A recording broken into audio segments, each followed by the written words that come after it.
नमस्कार, आप सभी का स्वागत है टीवी 7 भारत पर। मैं हूं आपके साथ अंकुर गोस्वामी। आप सभी का स्वागत करता हूं टीवी 7 भारत के इस बेहतरीन पेशकश उत्तराखंड समाचार में। तो ज्यादा वक्त जाया न करते हुए सीधे रुक करेंगे खबरों की ओर। लेकिन लोकतंत्र की सबसे बड़ी ताकत क्या है? लोकतंत्र की सबसे बड़ी ताकत है मतदान। और मतदान का सबसे अहम आधार होती है सही और त्रुटि हरित मतदाता सूची। और अगर मतदाता सूची में किसी पात्र नागरिक का नाम छूट जाए या फिर किसी अपात्र व्यक्ति का नाम दर्ज रह जाए तो चुनाव की पारदर्शिता पर सवाल खड़े हो सकते हैं। और इसी उद्देश्य को ध्यान में रखते हुए उत्तराखंड के चंपावत जिले में मतदाता सूची को पूरी तरह शुद्ध और अद्यतन बनाने के लिए विशेष गहन पुनरीक्षण अभियान तेज कर दिया गया है।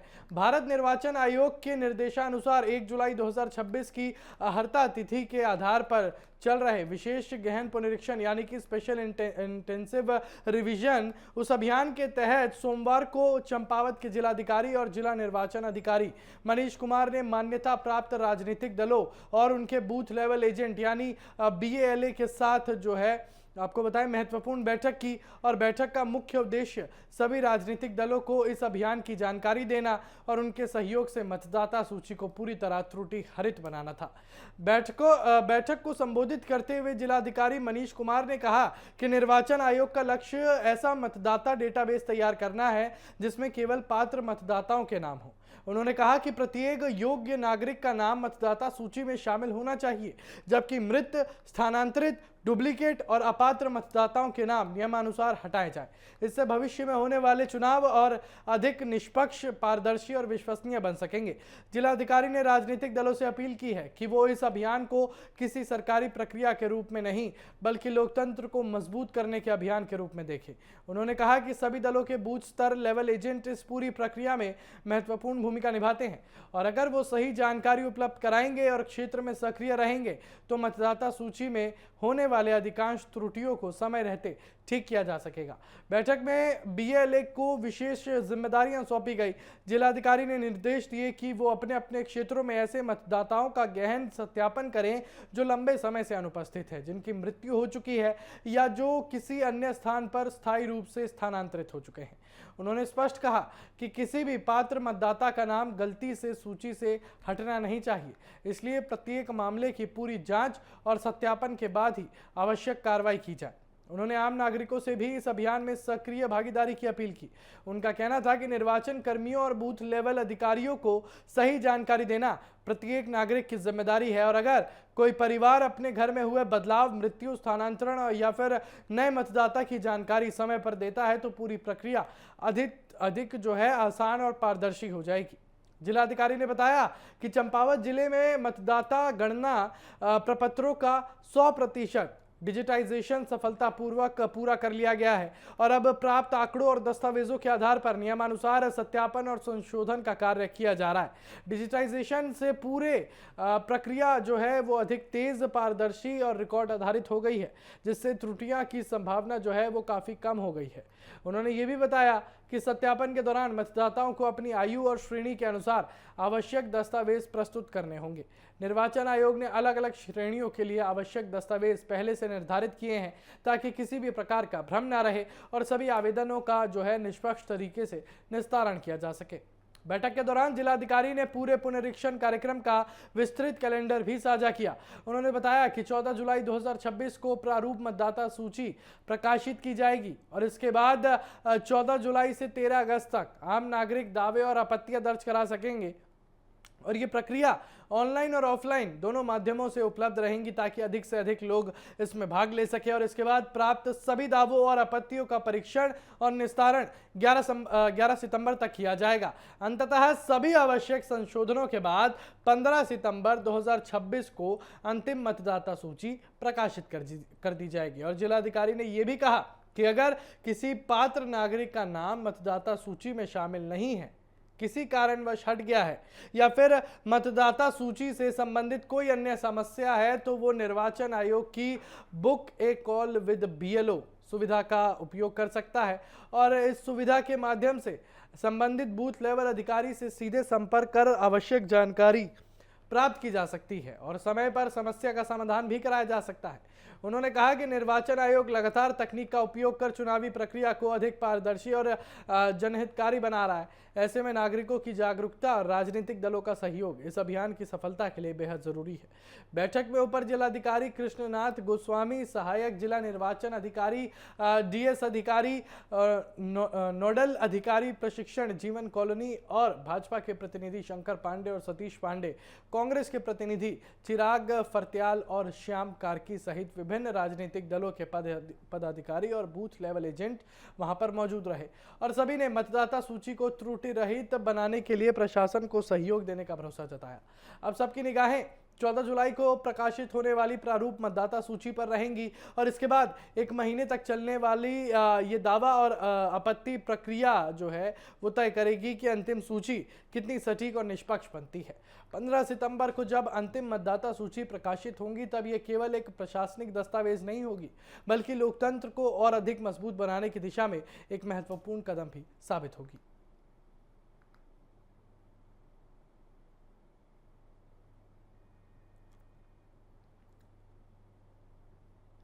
तो चलिए अब सीधे आगे बढ़ेंगे और बात करेंगे चंपावत की, क्योंकि उत्तराखंड के चंपावत जिले में मुख्यमंत्री पुष्कर सिंह धामी के निर्देशों पर चलाए जा रहे जन जन की सरकार जन जन के द्वार सेवा पखवाड़ा अभियान के तहत सोमवार को आयोजित जनता मिलन कार्यक्रम में बड़ी संख्या में लोग अपनी समस्याएं लेकर पहुंचे।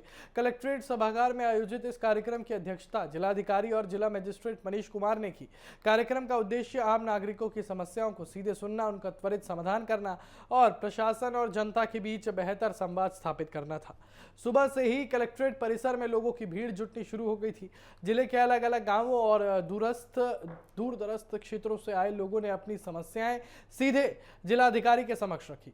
जनता मिलन कार्यक्रम में कुल 124 शिकायतें दर्ज की गई। इनमें से अधिकांश मामलों का मौके पर ही समाधान कर दिया गया, जबकि जिन मामलों में विस्तृत जांच या विभागीय कार्रवाई की आवश्यकता थी उन्हें संबंधित अधिकारियों को समयबद्ध तरीके से निस्तारित करने के निर्देश दिए गए। आपको बताया कि जिलाधिकारी मनीष कुमार ने स्पष्ट कहा कि सरकार की मंशा ये है कि आम नागरिकों को अपनी छोटी छोटी समस्याओं के समाधान के लिए बार बार सरकारी कार्यालयों के चक्कर ना लगाने पड़े। प्रशासन का प्रयास है कि शिकायतें सीधे सुनी जाए और उनका पारदर्शिता और गुणवत्तापूर्ण और समयबद्ध समाधान जो है वो सुनिश्चित किया जाए। उन्होंने अधिकारियों को निर्देश दिए कि जनता मिलन में प्राप्त प्रत्येक शिकायत को गंभीरता से लिया जाए और तय समय के भीतर उसका निस्तारण हो। कार्यक्रम के दौरान सेवा पखवाड़ा अभियान का एक मानवीय और प्रेरणादायक पहलू भी देखने को मिला। समाज कल्याण विभाग की ओर से ग्राम वल्सो चौमेल निवासी दिव्यांग चंचल कुमार को व्हील चेयर प्रदान की गई, जबकि ग्राम ड्यूरी निवासी संध्या को श्रवण यंत्र यानी कि कान की मशीन उपलब्ध कराई गई। दोनों लाभार्थियों ने सरकार और प्रशासन का आभार व्यक्त किया। जिलाधिकारी ने कहा कि सेवा पखवाड़ा का वास्तविक उद्देश्य समाज के अंतिम पंक्ति में खड़े व्यक्ति तक सरकारी योजनाओं का लाभ पहुंचाना है और कोई भी पात्र व्यक्ति सरकारी सहायता से वंचित नहीं रहना चाहिए। जनता मिलन में जिन समस्याओं की सबसे अधिक शिकायतें सामने आई उनमें रोजगार, प्रधानमंत्री आवास योजना, सड़क निर्माण, पेयजल, भूमि विवाद, राशन कार्ड और सोलर स्ट्रीट लाइट जैसी बुनियादी सुविधाओं से जुड़े मामले प्रमुख रहे। जिलाधिकारी ने सभी शिकायतों का उनको गंभीरता से सुना और संबंधित विभागों के अधिकारियों को संवेदनशीलता के साथ त्वरित कार्रवाई करने के निर्देश दिए। प्रधानमंत्री आवास योजना को लेकर भी कई लोगों ने अपनी समस्याएं रखी और इस पर जिलाधिकारी ने स्पष्ट निर्देश दिए कि योजना का लाभ केवल पात्र लोगों को प्राथमिकता के आधार पर दिया जाए। वहीं अगर कोई व्यक्ति पात्रता सूची में शामिल नहीं है तो उसे स्पष्ट रूप से कारण बताया जाए ताकि किसी प्रकार का भ्रम या असंतोष उत्पन्न न हो। और कार्यक्रम में कई व्यक्तिगत मामलों पर भी तत्काल संज्ञान लिया गया। ग्राम भूनी रमेला निवासी दिव्यांग दीवान सिंह के दिव्यांग प्रमाण पत्र और उपचार से जुड़े मामलों में संबंधित अधिकारियों को शीघ्र कार्रवाई करने के निर्देश दिए गए।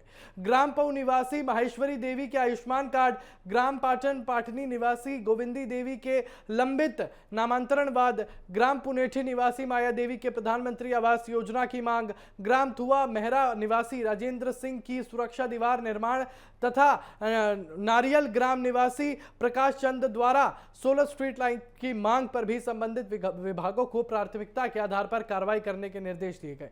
और इस दौरान ग्राम प्रहरियों ने भी अपने लंबे समय से लंबित मानदेय भुगतान का मुद्दा जिलाधिकारी के सामने रखा और इस पर जिलाधिकारी मनीष कुमार ने तत्काल अपर जिलाधिकारी को निर्देशित देते हुए कहा कि लंबित भुगतान की प्रक्रिया में तेजी लाई जाए और पात्र ग्राम प्रहरियों का मानदेय जल्द से जल्द जारी किया जाए।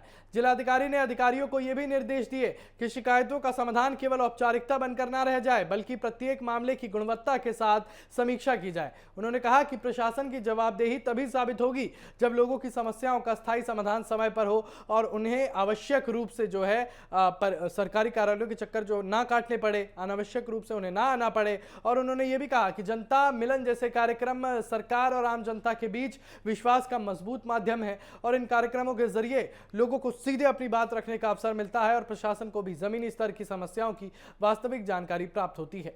और यही कारण है कि शासन की प्राथमिकता है कि ऐसे कार्यक्रम नियमित रूप से आयोजित किए जाएं और हर शिकायत का पारदर्शी और प्रभावी समाधान सुनिश्चित किया जाए। तो कुल मिलाकर चंपावत में आयोजित ये जनता मिलन कार्यक्रम केवल शिकायतें सुनने तक सीमित नहीं रहा, बल्कि कई लोगों के लिए राहत और उम्मीद लेकर आया। अधिकांश मामलों का मौके पर समाधान, दिव्यांगों को आवश्यक उपकरणों का वितरण और अधिकारियों को समयबद्ध कार्रवाई के स्पष्ट निर्देश इस बात का संकेत है कि प्रशासन लोगों की समस्याओं को प्राथमिकता के आधार पर हल करने की दिशा में लगातार प्रयासरत है।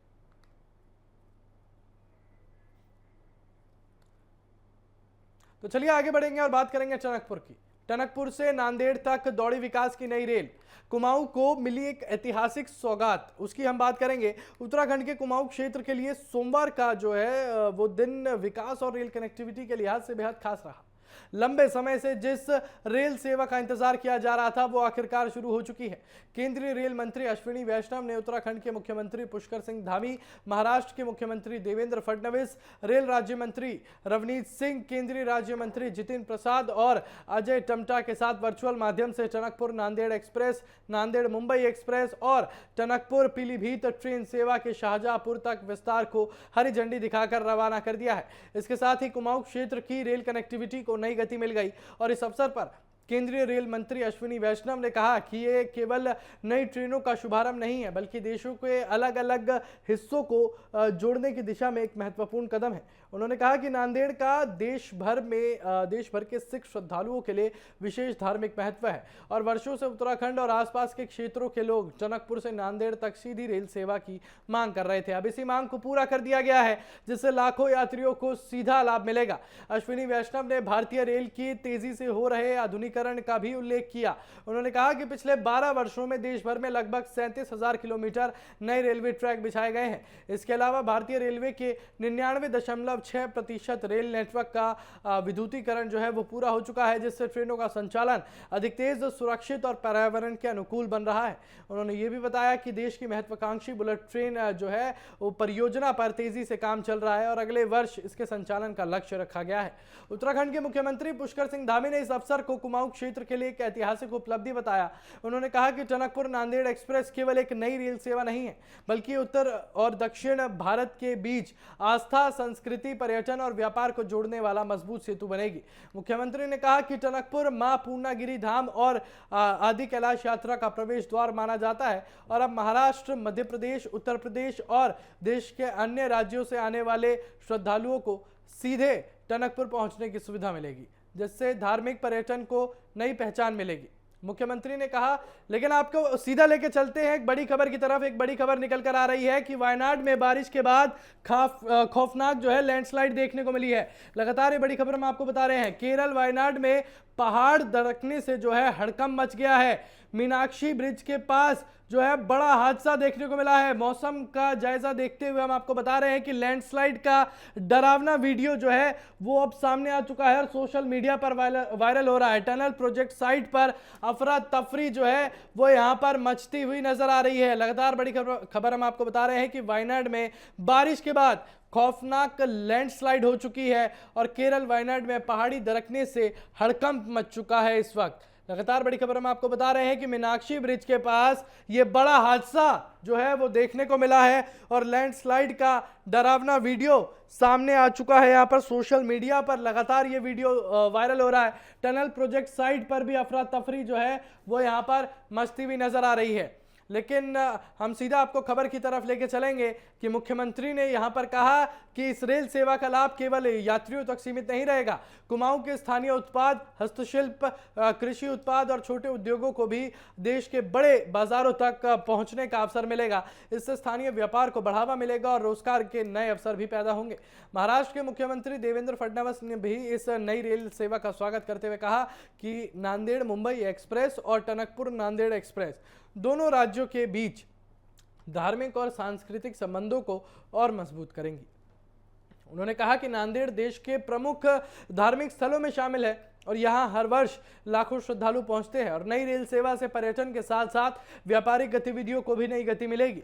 रेल राज्य मंत्री रवनीत सिंह ने कहा कि टनकपुर और नांदेड़ के बीच सीधी रेल सेवा शुरू होना सिख समाज के लिए विशेष महत्व रखता है। उन्होंने बताया कि लंबे समय से श्रद्धालु इस रेल सेवा की मांग कर रहे थे ताकि वो आसानी से तख्त श्री हजूर साहिब पहुंच सके और अब ये सपना साकार हो गया है और श्रद्धालुओं की यात्रा पहले की तुलना में कहीं अधिक सुविधाजनक होगी। केंद्रीय राज्य मंत्री अजय टमटा ने कहा कि ये केवल नई ट्रेन सेवा का शुरुआत नहीं बल्कि पूरे कुमाऊं क्षेत्र के विकास की नई शुरुआत है। उन्होंने बताया कि टनकपुर रेलवे स्टेशन का भी आधुनिक सुविधाओं के साथ पुनर्विकास किया जा रहा है। स्टेशन पर यात्रियों की सुविधा के लिए आधुनिक इंतजाम किए जाएंगे जिससे आने वाले वर्षों में स्टेशन क्षेत्र का प्रमुख रेलवे केंद्र बन सके। वहीं केंद्रीय राज्य मंत्री जितेंद्र प्रसाद ने टनकपुर पीलीभीत ट्रेन सेवा के शाहजहांपुर तक विस्तार को भी बड़ी उपलब्धि बताया। उन्होंने कहा कि इससे पीलीभीत टाइगर रिजर्व आने वाले पर्यटकों की संख्या बढ़ेगी और साथ ही पर्यटन से जुड़े व्यवसायों को भी लाभ मिलेगा और स्थानीय युवाओं के लिए रोजगार के नए अवसर पैदा होंगे। कार्यक्रम में पूर्वोत्तर रेलवे के महाप्रबंधक उदय बोरणवनकर वो मंडल रेल प्रबंधक वीणा सिंह, अपर मंडल रेल प्रबंधक मनोज कुमार सहित रेलवे के वरिष्ठ अधिकारी, जनप्रतिनिधि और बड़ी संख्या में स्थानीय नागरिक मौजूद रहे। सभी ने इस नई रेल सेवा का स्वागत किया और इसे क्षेत्र के विकास के लिए मील का पत्थर बताया। रेल विशेषज्ञों का भी मानना है कि नई रेल सेवाओं से कुमाऊं क्षेत्र की कनेक्टिविटी पहले से अधिक मजबूत होगी, धार्मिक पर्यटन को बढ़ावा मिलेगा, व्यापारिक गतिविधियां तेज होंगी और उत्तराखंड का देश का जो अन्य हिस्सों से संपर्क है वो और बेहतर होगा। विशेष रूप से पूर्णागिरि धाम, आदि कैलाश और आसपास के पर्यटन स्थलों तक पहुंच आसान होने से स्थानीय अर्थव्यवस्था को भी मजबूती मिलेगी। तो कुल मिलाकर टनकपुर से नांदेड़ तक शुरू हुई ये नई रेल सेवा केवल एक ट्रेन नहीं बल्कि विकास, पर्यटन, आस्था और आर्थिक प्रगति की नई पटरी साबित हो सकती है। इससे कुमाऊं क्षेत्र को राष्ट्रीय रेल नेटवर्क में नई पहचान मिलने के साथ साथ स्थानीय लोगों के लिए विकास और रोजगार के नए रास्ते भी खुलने की उम्मीद बताई जा रही है।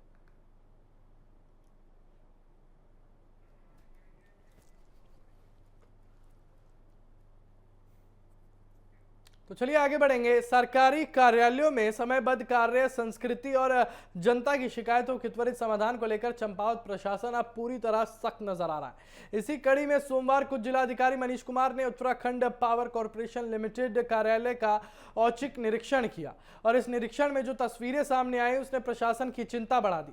कार्यालय में अधिशासी अभियंता समेत 6 कर्मचारी समय से पहले अनुपस्थित मिले, जबकि कई उपभोक्ताओं की शिकायतें भी लंबे समय से लंबित पाई गई और इन खामियों पर जिलाधिकारी ने अधिकारियों को कड़ी फटकार लगाई और तत्काल कार्रवाई के निर्देश जारी किए। सोमवार शाम करीब 5 बजे से पहले ही जिलाधिकारी बिना किसी पूर्व सूचना के कार्यालय पहुंचे और निरीक्षण के दौरान पाया गया कि अधिशासी अभियंता सहित 6 अधिकारी कर्मचारी वो कार्यालय में ही मौजूद नहीं थे। सरकारी कार्यालय के निर्धारित समय से पहले कर्मचारियों का अनुपस्थित मिलना जिलाधिकारी ने गंभीर लापरवाही माना। उन्होंने मौके पर ही संबंधित अधिकारियों से स्पष्टीकरण मांगने के निर्देश दिए और कहा कि बिना अनुमति कार्यालय छोड़ना सेवा नियमों का उल्लंघन है, जिससे किसी भी स्थिति में स्वीकार नहीं किया जाएगा। जिलाधिकारी ने स्पष्ट शब्दों में कहा कि सरकारी कर्मचारी जनता की सेवा के लिए नियुक्त किए जाते हैं और अगर अधिकारी ही समय पर कार्यालय में उपलब्ध नहीं होंगे तो आम लोगों की समस्याओं का समाधान कैसे होगा। उन्होंने चेतावनी दी कि भविष्य में ऐसी लापरवाही दोबारा मिलने पर संबंधित कर्मचारियों के खिलाफ नियमानुसार सख्त विभागीय कार्रवाई की जाएगी। और निरीक्षण के दौरान जिलाधिकारी ने मुख्यमंत्री हेल्पलाइन पर दर्ज शिकायतों का भी विस्तार से समीक्षा किया और इस दौरान एक ऐसा मामला सामने आया जिसने उन्हें बेहद नाराज कर दिया। जिलाधिकारी ने संबंधित शिकायतकर्ता से सीधे फोन पर बात की और उनकी पूरी समस्या जानी। शिकायतकर्ता ने बताया कि नवंबर 2025 में उसे लगभग 14,000 रुपए का बिजली बिल मिला था, जिसका उसने समय पर भुगतान कर दिया। इसके बाद फरवरी 2026 में 6,075 रुपए का बिल भी जमा कर दिया, लेकिन इसके बावजूद मार्च और अप्रैल महीने में उसे करीब 88,000 रुपए का बिजली बिल भेज दिया गया। उपभोक्ता ने कई बार विभागीय अधिकारियों से शिकायत की, लेकिन उसकी समस्या का कोई समाधान नहीं हुआ।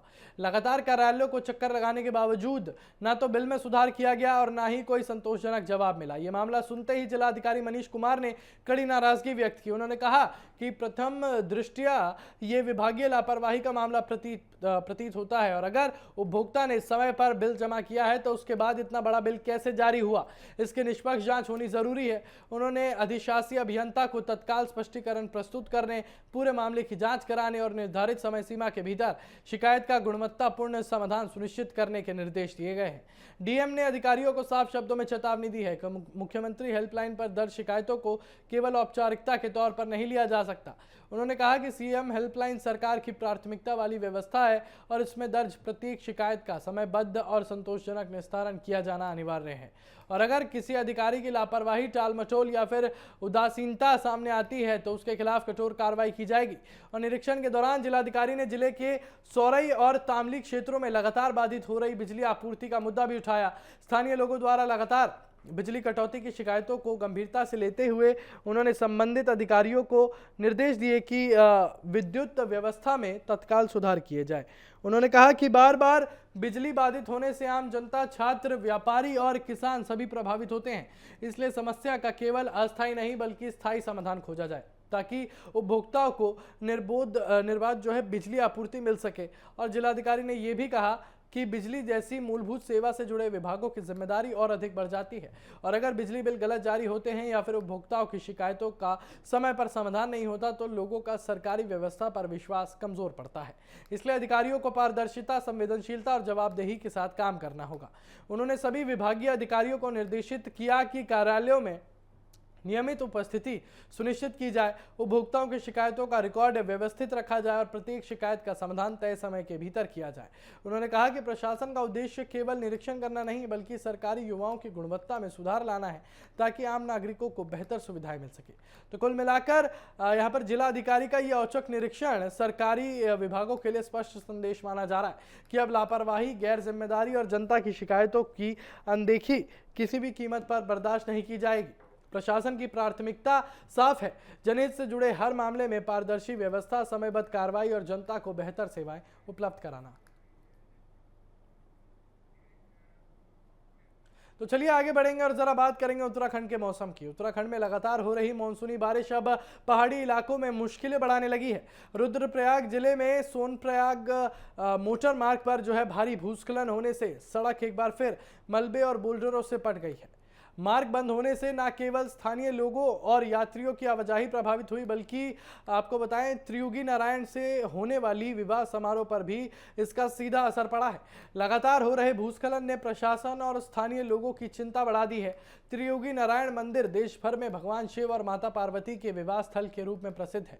हर साल यहां बड़ी संख्या में देश विदेश से लोग विवाह समारोह आयोजित करने पहुंचते हैं, लेकिन इस बार लगातार बारिश और बार बार हो रहे भूस्खलन ने शादी की तैयारियों पर भी असर डाल दिया है। सड़क बंद होने से दूल्हा दुल्हन के परिवारों, मेहमानों और आवश्यक सामान को मंदिर तक पहुंचाने में भारी दिक्कतों का सामना करना पड़ा है। जानकारी के अनुसार सोनप्रयाग त्रियुगी नारायण मार्ग पर कई स्थानों पर पहाड़ी से भारी मात्रा में मलबा और बड़े पत्थर सड़क पर आ गिरे। इससे मार्ग पूरी तरह बाधित हो गया और कई वाहन बीच रास्ते में फंस गए। स्थानीय लोगों ने शुरुआत में स्वयं मलबा हटाने का प्रयास किया, लेकिन अत्यधिक मलबा होने के कारण मशीनों की मदद लेनी पड़ी। बाद में संबंधित विभाग की टीम जेसीबी मशीनों के साथ मौके पर पहुंची और सड़क खोलने का कार्य शुरू किया। बारिश के कारण केवल यही मार्ग प्रभावित नहीं हुआ, केदार घाटी के कई इलाकों में भी भूस्खलन की घटनाएं सामने आई हैं। प्रशासन लगातार संवेदनशील क्षेत्रों पर नजर बनाए हुए है और लोगों से मौसम को देखते हुए ही यात्रा करने की अपील कर रहा है। विशेष रूप से केदारनाथ यात्रा और त्रियुगी नारायण जाने वाले श्रद्धालुओं को सावधानी बरतने की सलाह दी गई है। स्थानीय व्यापारियों का कहना है कि सड़क बंद होने से पर्यटन और धार्मिक गतिविधियों पर भी असर पड़ा है। होटल, होमस्टे, टैक्सी संचालक और विवाह आयोजनों से जुड़े व्यवसायियों को नुकसान उठाना पड़ सकता है। वहीं प्रशासन का कहना है कि मौसम सामान्य होते ही मार्ग को पूरी तरह सुचारू करने का प्रयास किया जाएगा। फिलहाल राहत और बचाव दल लगातार स्थिति पर नजर बनाए रखे हैं और प्रशासन ने लोगों से अपील की है कि अनावश्यक यात्रा से बचे और मौसम विभाग और प्रशासन द्वारा जारी दिशा निर्देशों का पालन करें। जब तक मौसम पूरी तरह सामान्य नहीं हो जाता तब तक पहाड़ी क्षेत्रों में सतर्कता ही सबसे बड़ा बचाव माना जा रहा है।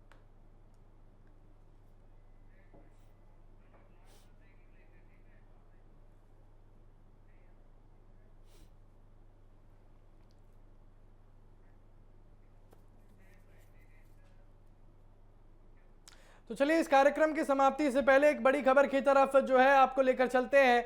इसी बीच एक यहाँ पर बड़ी खबर निकल कर आ रही है, हम आपको कुछ ही क्षण में बताएंगे कि बड़ी खबर का जो मुद्दा क्या है। आपकी टीवी स्क्रीन पर आप देख सकते हैं, बड़ी खबर आ रही है कि वायनाड में बारिश के बाद खौफनाक लैंडस्लाइड देखने को मिली है। लगातार ये बड़ी खबर हम आपको बता रहे हैं, केरल वायनाड में पहाड़ी दरकने से हड़कंप मच चुका है। मीनाक्षी ब्रिज के पास ये बड़ा हादसा जो है वो देखने को मिल रहा है। लैंडस्लाइड का मामला है, लैंडस्लाइड का डरावना वीडियो अब यहां पर सामने आ चुका है। लगातार ये बड़ी खबर हम आपको बता रहे हैं कि टनल प्रोजेक्ट साइट पर अफरा तफरी मचती हुई नजर आ रही है। तस्वीरें आप देख सकते हैं कि किस तरीके से ये लैंडस्लाइड जो है इतनी भयानक दिख रही है कि इतने बड़े से एक ट्रक को अपने साथ जो है खींचती हुई ले जा रही है। ये बड़ी खबर हम आपको बता रहे हैं, साथ में हम आपको तस्वीरें भी दिखा रहे हैं कि ये लैंडस्लाइड का कितना डरावना वीडियो है, कितने लोगों को वहां पर चोटें आई होंगी और क्या भयावह स्थिति जो है वो वहां पर पैदा हो गई होगी। ये बड़ी खबर है अपने आप में, क्योंकि वायनाड में बारिश के बाद जो है इतना बड़ा खौफनाक लैंडस्लाइड जो देखने को मिला है उससे पूरे इलाके में हड़कंप मच चुका है। पूरा पहाड़ी जो है दरक गया था बताया जा रहा है। और ये जो मामला है ये मीनाक्षी ब्रिज के पास का मामला है, जहां पर जो है लैंडस्लाइड हुई है और ये हड़कंप मचा है। ये तस्वीरें हम आपको लगातार दिखा रहे हैं, जिसमें आप देख सकते हैं किस तरीके से लैंडस्लाइड इतनी तेज बहाव में थी कि एक ट्रक को अपनी चपेट में जो है आगे ले आई अपने साथ। ये तस्वीरें हम आपको दिखा रहे हैं कि केरल वायनाड की ये तस्वीर है कि पहाड़ दरकने से हड़कंप मच चुका है और मीनाक्षी ब्रिज के पास ये हादसा हुआ है। लैंडस्लाइड को लेकर ये काफ़ी ज़्यादा जो है बड़ा जो ये डरावनी तस्वीरें थी वो दिखाई हमने। तो चलिए फिलहाल उत्तराखंड समाचार में बस इतना ही। उत्तराखंड से जुड़ी बड़ी खबरों के लिए बने रहिए TV7 भारत के साथ। नमस्कार।